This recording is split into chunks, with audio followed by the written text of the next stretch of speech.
नमस्कार दोस्तों, स्वागत है आपका हमारे चैनल ड्यूड डिक्शनरी पर। क्या आपको पता है कि भारत में एक ऐसी अदालत भी है जहां बिना वकील के, बिना लंबी कानूनी प्रक्रिया के विवादों का हल निकाला जा सकता है? जी हां, ये है लोक अदालत, एक ऐसी व्यवस्था जो आम जनता के लिए है, सस्ता और सरल है। आज हम जानेंगे कि लोक अदालत क्या है, इसका काम क्या है और कैसे आप इसका लाभ उठा सकते हैं। अगर आपको लोक अदालत से नोटिस मिलता है तो आपको क्या करना चाहिए, ये भी हम आपको विस्तार से बताएंगे। लोक अदालत का परिचय। लोक अदालत भारत में एक ऐसा मंच है जहां मामूली से लेकर गंभीर विवादों को सुलझाया जाता है, बिना कोर्ट में वर्षों तक इंतजार किए। लोक अदालत का गठन 1987 में किया गया था, लीगल सर्विसेज अथॉरिटी एक्ट के तहत। इसका मुख्य उद्देश्य है न्याय तक हर आम आदमी की पहुंच सुनिश्चित करना। काम और उद्देश्य। लोक अदालत का काम है बिना कोर्ट फीस, बिना ज्यादा पेचीदगियों के विवादों का समाधान निकालना। यहाँ न तो आपको वकील की जरूरत होती है, न ही लंबी कानूनी प्रक्रिया से गुजरना पड़ता है। इसका उद्देश्य होता है आपसी सहमति से मामले को सुलझाना। लोक अदालत में किन मामलों को लिया जाता है?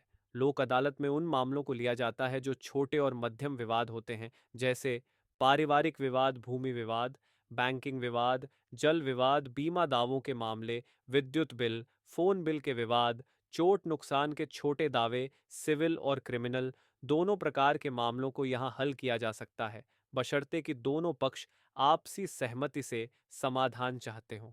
लोक अदालत कैसे काम करती है? यहाँ पर दोनों पक्षों के बीच मध्यस्थता होती है। दोनों पक्षों की बात सुनी जाती है और अदालत उन्हें सलाह देती है कि किस प्रकार से विवाद को आपसी सहमति से सुलझाया जा सकता है। अगर दोनों पक्ष राजी हो जाते हैं तो एक समझौते के दस्तावेज पर हस्ताक्षर होते हैं और मामला सुलझ जाता है। अगर आपको लोक अदालत से नोटिस मिले तो क्या करें? अगर आपको लोक अदालत से कोई नोटिस मिलता है तो घबराने की जरूरत नहीं है। ये प्रक्रिया बहुत सरल और सहयोगात्मक होती है। एक, नोटिस को ध्यान से पढ़ें। सबसे पहले, नोटिस में दी गई तारीख, स्थान और कारण को ध्यान से पढ़ें। इसमें बताया जाएगा कि किस मामले में आपको बुलाया गया है। दो, नोटिस की पुष्टि करें। अगर नोटिस में कोई जानकारी समझ में नहीं आ रही है तो आप संबंधित जिला विधिक सेवा प्राधिकरण, डिस्ट्रिक्ट लीगल सर्विसेज अथॉरिटी से संपर्क कर सकते हैं।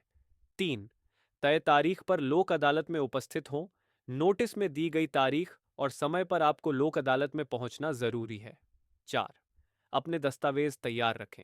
जिस मामले में आपको नोटिस मिला है उससे जुड़े सभी दस्तावेज, जैसे कि बिल, समझौते या कानूनी कागजात साथ लेकर जाएं। पाँच, दोनों पक्षों की बात सुनी जाएगी। लोक अदालत के अधिकारी दोनों पक्षों को सुनेंगे और मध्यस्थता करके समाधान निकालने की कोशिश करेंगे। 6, समझौते पर सहमति। अगर दोनों पक्ष सहमत होते हैं तो एक समझौता दस्तावेज तैयार किया जाता है। इस समझौते पर हस्ताक्षर होते हैं और मामला सुलझ जाता है। क्या पुलिस आपको लोक अदालत में गिरफ्तार कर सकती है? लोक अदालत में कोई भी आपसी सहमति से अपने मामले का हल निकालने आता है। यहाँ पर किसी को गिरफ्तार नहीं किया जाता। पुलिस या कोई अन्य कानूनी एजेंसी लोक अदालत में सिर्फ विवाद को हल करने की प्रक्रिया में भाग लेती है, न कि किसी को हिरासत में लेने के लिए। इसीलिए अगर आपको लोक अदालत से नोटिस मिला है तो आप निश्चिंत होकर जा सकते हैं। ये एक दोस्ताना और समाधानकारी प्रक्रिया है। लोक अदालत कहाँ मिलती है? भारत में लोक अदालत का आयोजन विभिन्न स्तरों पर किया जाता है। एक, जिला कोर्ट परिसर। यहाँ पर जिला स्तर के मामले हल किए जाते हैं। दो, तहसील स्तर। तहसील स्तर पर छोटे छोटे विवादों के समाधान के लिए लोक अदालतें लगती हैं। तीन, राज्य और राष्ट्रीय स्तर। अगर मामला ज्यादा गंभीर है तो राज्य और राष्ट्रीय स्तर पर भी लोक अदालतें आयोजित की जाती हैं। चार, विशेष लोक अदालतें। कई जगहों पर विशेष विषयों जैसे बीमा, बैंकिंग और बिजली मामलों के लिए विशेष लोक अदालतें भी लगती हैं। आप अपने नजदीकी कोर्ट या जिला विधिक सेवा प्राधिकरण से संपर्क करके लोक अदालत की जानकारी प्राप्त कर सकते हैं। तो अगर आपको लोक अदालत से नोटिस मिलता है तो घबराएं नहीं। इस सरल प्रक्रिया से आप आसानी से अपने विवाद का हल निकाल सकते हैं। और अगर आपके पास कोई और सवाल है तो नीचे कमेंट करें। ऐसे ही ज्ञानवर्धक वीडियो के लिए चैनल को सब्सक्राइब करना ना भूलें। धन्यवाद।